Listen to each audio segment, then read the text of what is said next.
that actually brings us to our second story tonight, OAN. The One America News Network. You may remember that we covered it last year. It's a far-right channel that peddles COVID misinformation and conspiracy theories. Well, this week, we learned some pretty unsettling news. A new Reuters investigation based on a review of court records reveals that OAN has flourished thanks to financial support from a surprising mainstream source, AT&T. Yup. Turns out AT&T has been up to some shit. And it is worth noting, AT&T is still technically our business daddy, making OAN our business step-sibling, and not in a hot way.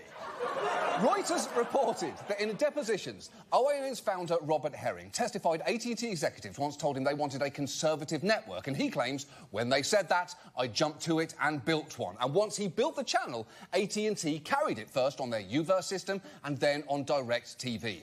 And with that help, OAN has grown into the toxic network that it is today, one that's happy to give a platform to batshit election fraud theories from America's most out-of-breath pillow fetishist, and also one that just a few months ago featured one of its commentators saying this.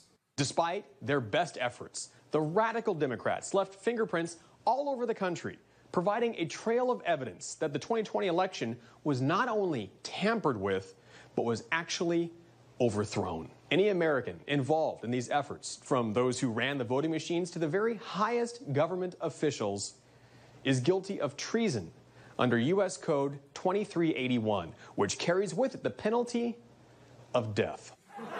Yeah. And look, I get that we're watching a call for mass executions from a guy with, for lack of a better term, big theatre kid energy, but are you really saying those who ran the voting machines could be traitors? You mean Dolores?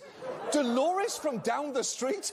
Who volunteered to spend 12 hours of her, let's face it, dwindling NCIS watching time, doling out participation stickers to voters? That Dolores? All right, death to Dolores, I guess.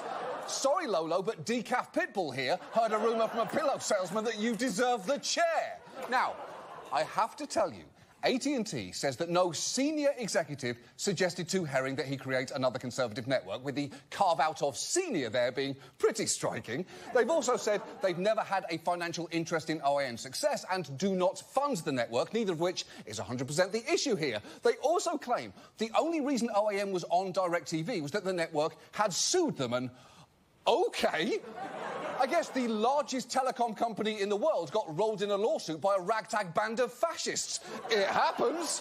But the larger point here is OAN would be literally nothing without AT&T.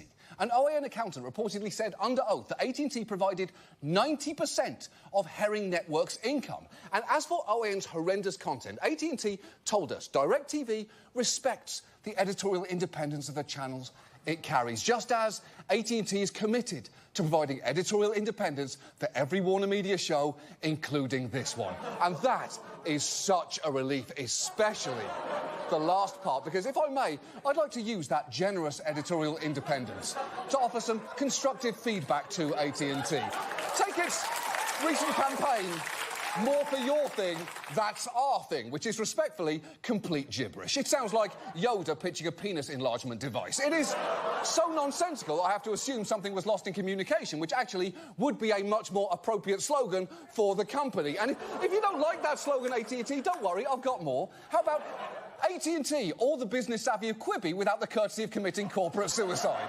Or AT&T, if you run a cable out the back of your headquarters and plug it into T-Mobile's networks while they aren't looking, that's legal, right? Asking for a friend.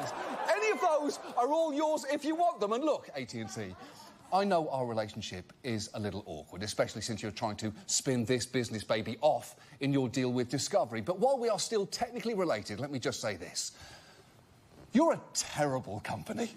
You do bad things and you make the world worse. Please don't bother keeping in touch once the merger's complete, although that really should not be a problem for you. You're AT&T. It's not like your messages will go through anyway.